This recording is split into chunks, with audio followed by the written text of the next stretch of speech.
Hey everybody, welcome to the Healing Place Church Devotional. So glad you are joining us. Today we're going to be reading about temptation in 1 Corinthians chapter 10, verse 12 through 13. It says, "If you think you are standing strong, be careful not to fall. The temptations in your life are no different from what others experience, and God is faithful. He will not allow the temptation to be more than you can stand. When you are tempted, He will show you a way out so that you can endure." Now, there's two parts of this passage. The first one is the temptation, and let's talk about that for a second. First of all, I think it's important for us to know as believers that temptation does not come from God. James talks about this in James chapter 1. He says, temptation did not come from God. But here, Paul is giving a warning to us as believers. He's talking to the church at Corinth, but he's also talking to us and saying, you are going to be tempted. Be alert. It can happen to anyone. That's what he's saying right there from the get-go. He's saying, if you think you're good, be careful in case you fall, because it can happen to the best of us. It can happen quickly. You just never know. And there's this moment of temptation. All of us are tempted. When I think about temptation, I think about fishing, and I think about being a fish and seeing a bait thrown into the water. And this fish sees this bait and it's shiny, it's attractive, it looks like exactly what that fish needs. In fact, it looks real. It looks like exactly what will satisfy. But then there's this trick and this deception, and it ends in, ultimately, it's not very good for the fish. This is what I think about when I think about temptation.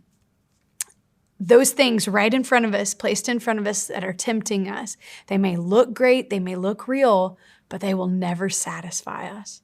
And here, I think the first step to being ready for temptation is knowing that it's coming. Just knowing that here we see, Paul is warning us, hey, temptation is coming. We even know Jesus was tempted like we were. We read about that in Scripture. So the first part of this passage is temptation. The second part is endurance. So he asks, how do we handle that temptation? And he says, you endure through it. Look back at the passage. It says, He will not allow the temptation to be more than you can stand. And when you're tempted, He'll show you a way out so that you can endure. Satan wants us to feel like we are alone in our temptation. He'll make you feel like you're the only one that is going through that nobody else struggles with this. But let me tell you, that is a lie. I've been there where I've thought, hey, I'm the only one that is struggling with this. Everyone else seems like they've got it all together. They're doing great. Why am I struggling? Satan wants to isolate us and make us feel like we are alone, but that's not true. Believers all over the world are facing temptations. They're facing struggles just like you. And it's important to know that you're not alone. And the most important thing about that is God is with you in the middle of that temptation. And here in this passage, Paul reminds us of something that is so amazing, is whenever there is a temptation, God will always provide a way out.